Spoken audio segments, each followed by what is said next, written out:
on this episode of Real Frank Movie Reviews. Review the movie Mission Impossible: The Final Reckoning. Reckoning.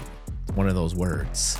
Don't you think Ethan looks a little Indiana Jones-ish? If he put on Benji's hat, I'm telling ya. Hey, you remember this guy? We finally find out what happened to him. Is this movie worth all the hype? Or were you tricked? We'll get into all that next. Real Frank.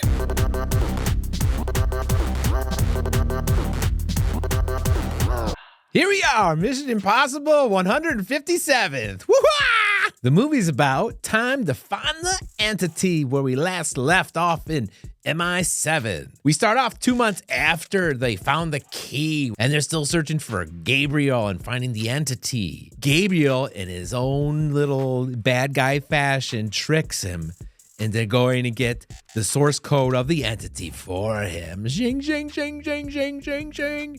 Ethan is able to find a device that Gabriel used to communicate with the entity, which shows Ethan a vision of a coming nuclear apocalypse. There you go. This is your big plot for MI 192. Oh yeah, the action, the story was all there.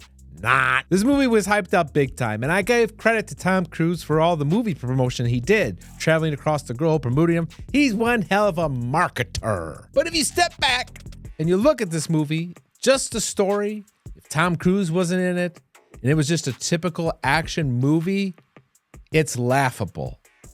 The storyline is ridiculous, and the near perfection that these missions have to be accomplished is impossible. Hence, Mission Impossible. I get it. But for the fan of the franchise, the person watching it from the movie theater seat, I felt like we were watching one of those Fast and the Furious ridiculousness stunt flying car movie types here. Now, no one can take away the stunts. The stunts are phenomenal. The stunts, really realizing that most of them are practical stunts, meaning not a lot of CGI in them, is the big selling point for this franchise and this movie in particular, which is mind-boggling why you put so much of an effort into practical stunts, but the story is so out there, so silly as ridiculousness of stuff that has to be done, and then to put the effort into those stunts just does not make any sense.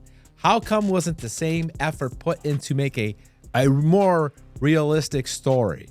I know it's Hollywood. We want to be entertained, but the steps, the way it has to be defeated, the entity, and the way you got to save the entire world, it's just pathetic. It really is. The way Tom puts himself out here. So here's some behind the scenes footage of one of the stunts of him jumping out of the helicopter there is crazy.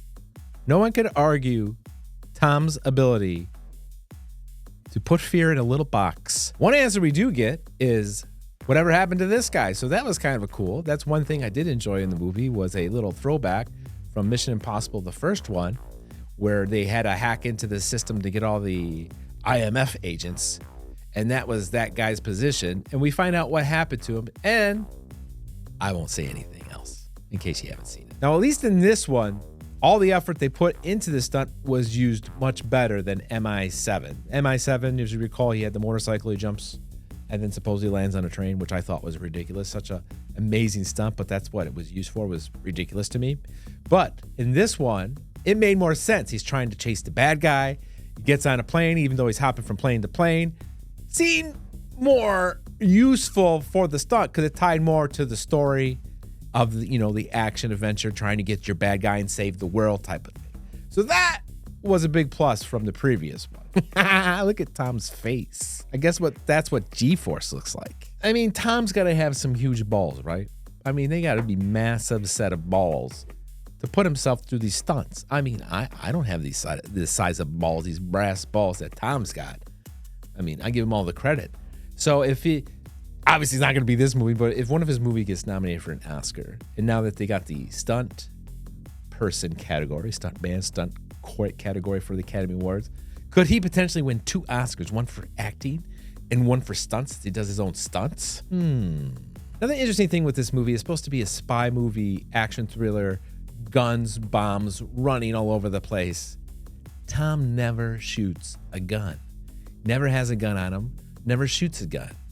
The closest we get to see him shooting a gun is this scene. He's trying to escape and he grabs the gun from the bad guy holding him, one of the goons of the bad guy, and he's shooting the gun away from him to the ground. And as you see, he's not even shooting it. The bad guy's holding the gun and he's holding his hand. So that was very strange. A super spy action thriller, and the lead never really shoots a gun. Another part of the movie that annoyed me very deeply was going after the source code inside the sunken submarine in the Bering Sea near Alaska. It's in the wintertime. The sub is at the bottom of the sea. Ethan swims all the way down there in the freezing cold and gets into the sub. Now, of course, it's another chance to show off some crazy stunts. This whole entire part of the movie, this whole sub thing was drawn out way too long for my taste. Way too long. All these obstacles, he's got these missiles in the sub he's got to deal with and getting through there. And I noticed something too, in this particular area, the sub, his escape route is through a missile chute.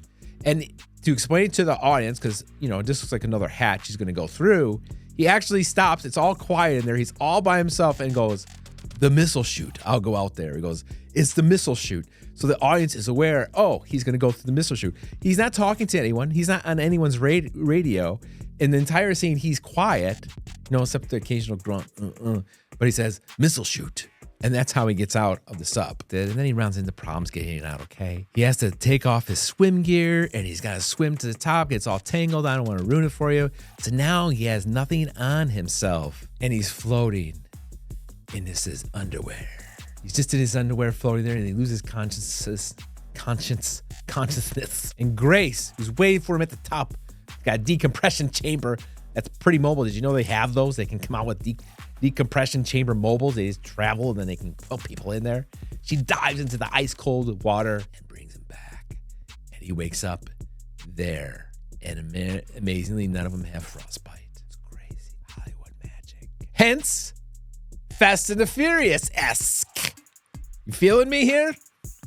Now, with a big action thriller, you got to have some exciting bombs, right?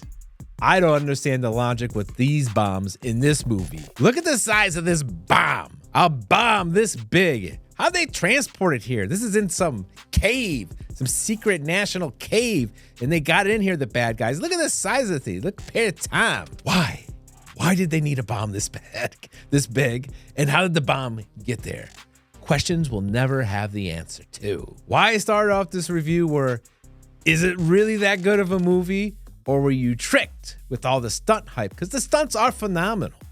But if you eliminate the stunts and just focus on the movie itself, it's trash. Overall, I give this movie a 3.5. I just don't understand why you put little effort into the story. The story was just too far-fetched. We're doing practical, realistic-looking stunts with hardly CGI to clean it up, but the story is so ridiculous. It's so sci-fi-ish fiction. Everything has to be, the mission has to be completed at a specific time or everybody dies. Everybody dies. The world is over as we know it. The entity wins. It doesn't make any sense. And Ethan, the only person in the world that can save everybody. But everybody is going after him too because he doesn't follow the rules. It's just a waste of the effort with these awesome stunts. And all the footage and promotion of them pushing these stunts, put it in a better product. That's all I ask.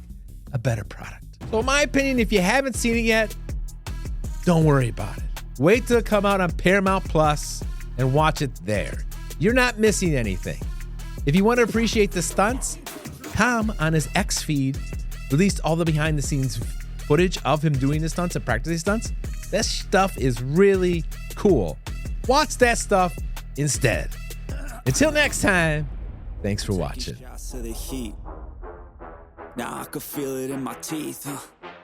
I feel the lyrics start to seep out my my veins like I bleed. Drop that bass on the beat for a minute. When I spit these words to the beat, no limit. I don't make no sense, I don't need no gimmick. I'ma say what I think, be real specific, and I master the chase. I'm a pass in the race. You could ask me the way I attack every day. I adapt and I change, never cap, and I say what I mean, how I think, and you know I'm here to stay like, keep my head up, shit gets hot.